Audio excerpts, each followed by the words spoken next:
बहुत पुरानी बात है। एक किसान था, उसके पास सैकड़ों एकड़ जमीन थी।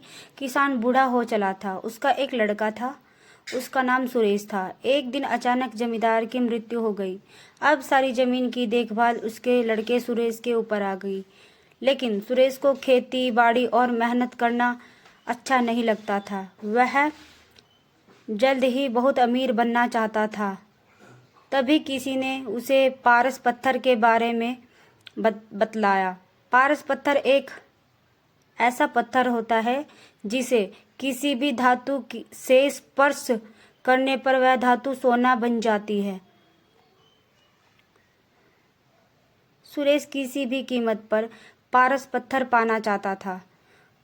उसने पारस पत्थर ढूंढने का बहुत प्रयास किया, किंतु उसे पारस पत्थर नहीं मिला। पारस पत्थर के लिए उसने कई लोगों से संपर्क किया, किंतु वह पारस पत्थर पाने में असफल रहा।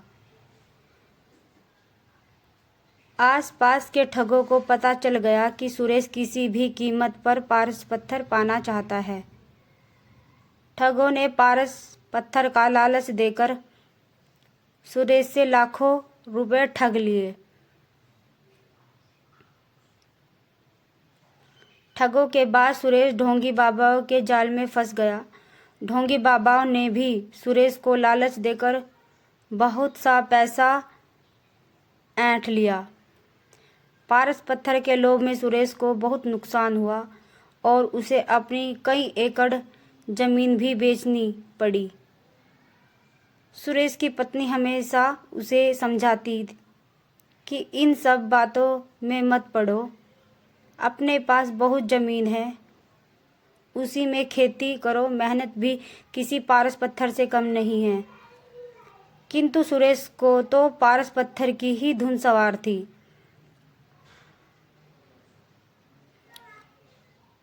एक दिन गांव में बहुत पहुंचे हुए संत आए।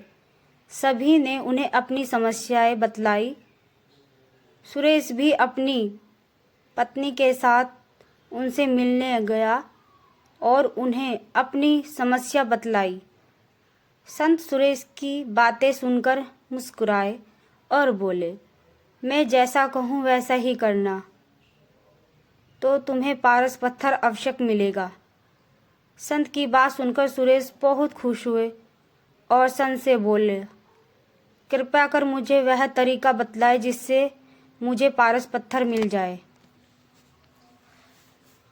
संत बोले, तुम्हें केले के पेड़ की पत्तियों के नोक पर जमा हुई सुबह की ओस की बूंदें एक बर्तन में एकत्र करनी है और जब तुम 5 लीटर ओस की बूंदें एकत्र कर लोगे तो मैं उसे अभिमंत्रित कर पारस पत्थर में बदल दूंगा। लेकिन याद रहे, ओस की बूंदों में तुम पानी मिलाकर धोखा देने का प्रयास करोगे तो तुम्हारी पूरी मेहनत पर पानी फिर जाएगा और ओस की बूंदें पारस पत्थर नहीं बन पाएंगी। यह काम बहुत ही कठिन था। सबसे पहले सुरेश ने अपनी कुछ जमीन पर केले के पेड़ लगाए। केले के पेड़ धीरे धीरे बढ़ रहे थे, किंतु इतने पेड़ों से वह ओस की सिर्फ कुछ ही बूंदें एकत्र कर पा रहा था। उसे लगा, इतने केले के पौधों से 5 लीटर ओस एकत्र करने में उसे सालों लग जाएंगे। उसने फिर कुछ केले के पौधे और लगाए। इस तरह करते करते उसने अपनी लगभग पूरी जमीन पर केले के पेड़ लगा लिए। सुरेश अब इन केलों के पौधों को पानी देता और उनकी देखभाल करता था। 2 साल की कथक मेहनत के बाद सुरेश ने 5 लीटर ओस के बूंदे एकत्र कर लिया और अत्यधिक प्रसन्न होकर साधु महाराज के पास गया और उन्हें 5 लीटर ओस की बूंदों से भरा बर्तन देते हुए बोला, साधु महाराज, आपकी आज्ञा अनुसार मैंने 2 साल की कथक मेहनत के बाद ये 5 लीटर ओस की बूंदें एकत्र कर ली हैं। कृपया इन्हें पारस पत्थर में बदल दीजिए। साधु महाराज बोले, सुरेश, तुम्हारी मेहनत सराहनीय है। तुम्हें तुम्हारी मेहनत का फल अवश्य मिलेगा। कल जब तुम आओगे तो अपनी पत्नी को भी साथ लाना। सुरेश खुश होकर अपने घर चला गया और पत्नी को सारी बात बतलाई। दूसरे दिन दोनों पति पत्नी जल्दी उठकर नहा धोकर साधु के पास पहुँचे। साधु ने सुरेश को देखकर कहा, सुरेश, मैंने ओस की बूंदों को पारस पत्थर में बदलने की बहुत कोशिश किया, किंतु मैं उन्हें पारस पत्थर में नहीं बदल पाया।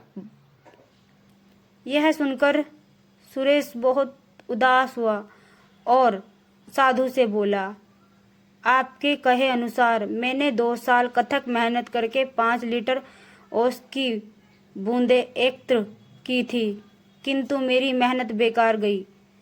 आपने भी दूसरों लोगों की तरह मुझसे झूठ बोला है। सुरेश की बात सुनकर साधु बोले, बेटा, मेहनत कभी भी बेकार नहीं जाती। तुम्हारी पत्नी के हाथ में जो पोटरी है उसे खोलो। सुरेश ने उसकी पत्नी के हाथ में रखी पोटरी खोली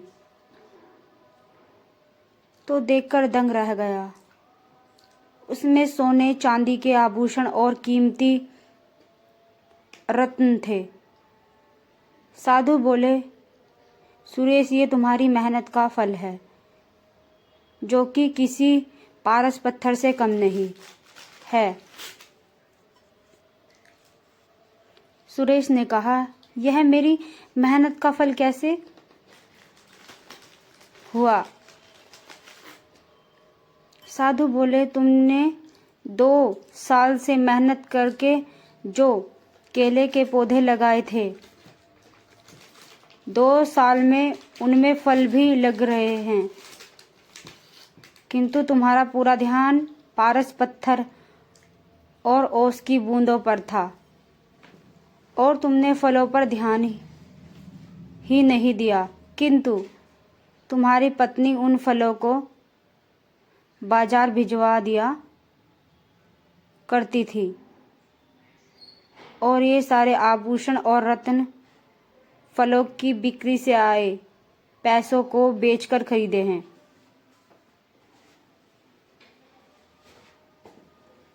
सुरेश ने मुस्कुराते हुए उसकी पत्नी की तरफ देखा और बोला, तुम सही थी जो हमेशा कहती थी, मेहनत से बड़ा कोई पारस पत्थर नहीं होता। सुरेश साधु की तरफ हाथ जोड़कर बोला, आपने मेरी आंखें खोल दी। अब मैं हमेशा मेहनत करूँगा और पैसा कमाने के लिए कोई शॉर्टकट नहीं अपनाऊंगा। सुरेश अब खूब मेहनत करने लगा और अपनी मेहनत से समाज में खोया रुतबा फिर से प्राप्त किया। शिक्षा, मेहनत से कुछ भी पाया जा सकता है।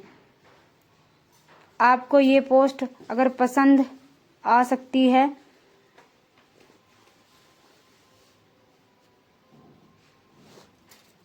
लाइक कमेंट करें, चैनल को सब्सक्राइब करें।